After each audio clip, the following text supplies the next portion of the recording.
I found this magazine.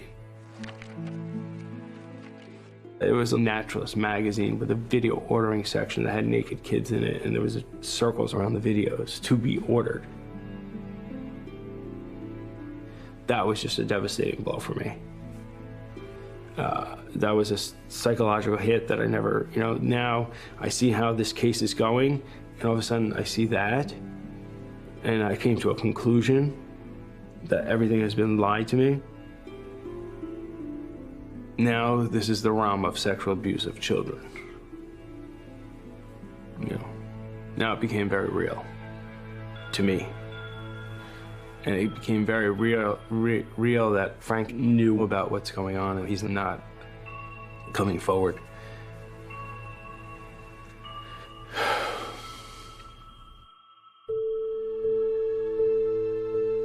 I know Frank was manipulated, but being associated with Michael Jackson, who was victimizing children, it's like a wound that opens up. And then when you open that wound, it affects you psychologically. So I guess I've done a lot of work on it to heal that wound, but I think it would always affect me.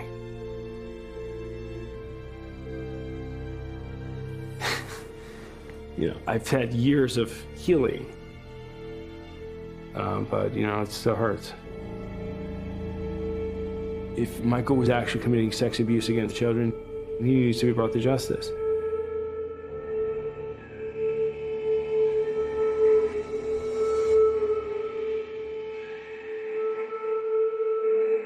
This is just the start of what's likely to be a very public and dirty war. We're certainly poised for the trial of the century. He is fighting these molestation charges. Michael's innocent! I think Michael Jackson is fighting for his life right now. 5 counts of child molestation, 4 counts of supplying a minor with alcohol, 1 count of conspiracy for false imprisonment. If he's guilty on all those charges, then he will face a maximum of 18 years and 8 months in prison. When you become an icon, like an international phenomenon, the jealousy that's involved. I mean, I've seen some serious jealousy. Because they've been very, very cruel and mean to me. If they don't think I hear it and see it, I do. I do.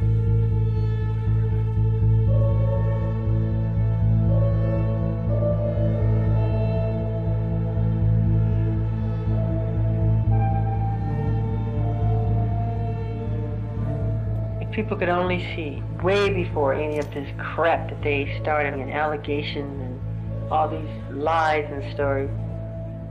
If they could see all the hospitals and all the orphanages and all those things that I've done, if they could see that, I think they would totally have a different opinion. But people, they don't want the good stories.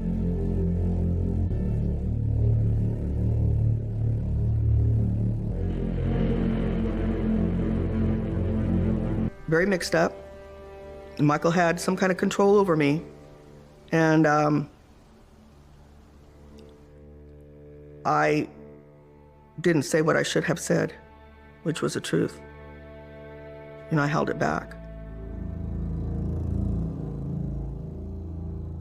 Amid all Michael Jackson's troubles, it finally seemed he'd gotten his family in line behind him, except, of course, for the renegade LaToya. Michael is my brother. I love him a great deal, but I cannot and I will not be a silent collaborator of his crimes against small, innocent children. What 35-year-old man is gonna take a little boy and stay with him for 30 days? It blew everyone away.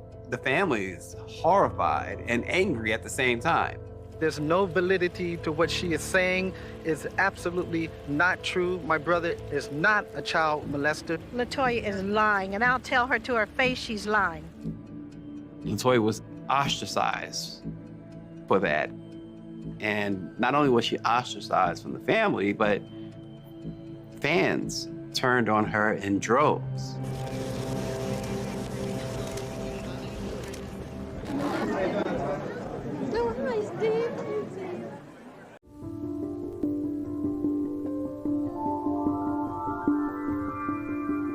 wish you would know what lies after life.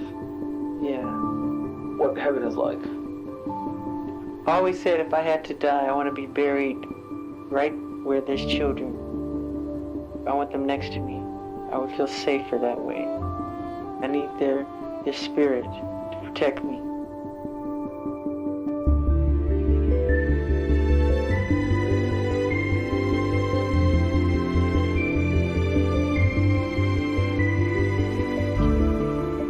Then what are they protecting you from?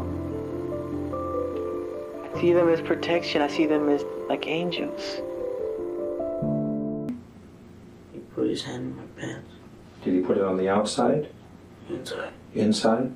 And what did he do next? He started masturbating me. Okay. And after a while, I told him I didn't want to do that. Did he stop? I told him not. And he kept on doing it. If there was a smoking gun in the whole case, that was Gavin's interview with the sheriff's department. I had really been convinced that Gavin was telling the truth. Others on the jury saw this as not being the case at all. A lot of people in that courtroom were very moved by that video, and so I got to tell you, Jim. Go I got to ahead, tell Stan. you, a lot of people were moved by that video, but a lot of people thought the kid was acting. You know, I suppose there's reasonable doubt that he made it up, or he was told by Janet to tell the sheriff's department that he had been molested. It just didn't come across that way to me. He absolutely looked believable. Are you afraid of death? Yes. We all want to see what that other side looked like, though, don't we? Do you think there are children playing in heaven? Oh, God, I pray that that's what it's like. Like Adam and Eve, the way they're described. Yeah, like Adam and Eve. It's just a happy garden, a perfect, peaceful place. Just a pure innocence. I pray that it's like that.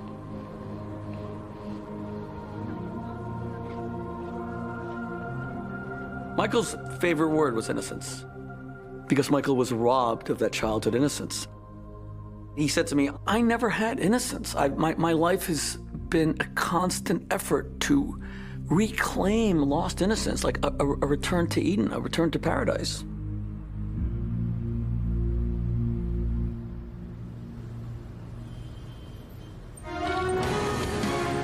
New global backlash tonight following the bombshell documentary Leaving Neverland. The accusations made by Wade Robson, who's now 36, and James Safechuck, now 41, are quite similar. Both were befriended by Jackson when they were young boys, and both were brought to his Neverland ranch, where they claimed the abuse began. So what are you alleging that he actually did? He sexually abused me from 7 years old until 14. I've lived in silence and denial for 22 years, and I can't spend another moment in that. I was appalled. I was shocked. Wade Robson told the jury under penalty of perjury it didn't happen. And then he does this film and says, oh yeah, it happened. Well, the two don't jive. It tells me that it's false. I have never seen the documentary, but I think these are cases of people coming out and saying horrible things long after anything is provable, when there's a lot of money at stake. The Michael Jackson I knew was a really, really sweet, kind-hearted person. I don't know why I get so protective. It doesn't make any sense. Do you think he's innocent? After everything you've seen, do you still think he's possibly innocent? The world will say what it will say, and perhaps only God knows the truth. Could I believe that he was a pedophile? Absolutely, categorically not. But how do you know? How do I know that he wasn't a pedophile? Yeah. Oh, I don't know. I can only say, based on all the evidence, all the trials, and my personal knowledge of him, he was absolutely incapable of harming a child. I remember him putting my hands on his head when he was down there.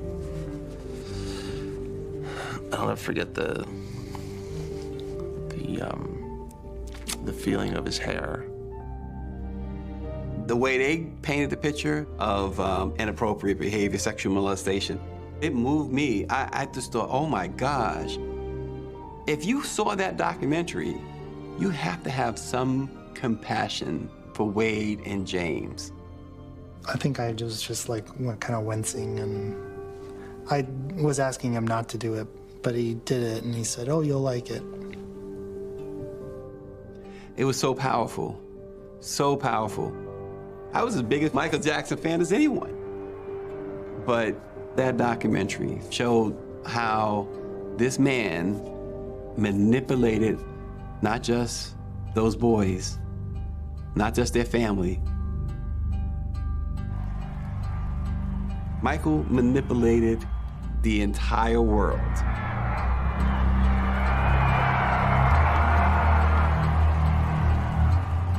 I believe that the outcome could have been different if Jimmy Safechuck and Wade Robson had been able to talk about what had happened. But I don't blame them. I'm not angry, maybe a little frustrated, but I'm really not angry. I'm glad that they have come forward now. I think it's helpful. It's helpful for Gavin. I think it's helpful for the rest of the country to understand what actually happened. A lot of folks did not want to believe Gavin. They wanted to believe their hero, their idol. We're talking about the king of pop, and we don't want to believe that such a phenomenal talent is dangerous. We just don't want those two things in the same place. It's very difficult. I'll be the first one to tell you, because I love his music. I love what he created. But Gavin, his story has never shifted, and we would know by now.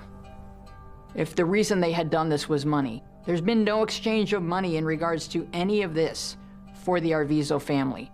So maybe we need to ask ourselves, is that body of work worth the price of James, Wade, Gavin? Is that a fair price? Gavin is doing extraordinarily well. I'm magnificently proud of him, but he's fought for it. He's fought hard. Yeah, it's hard to talk about.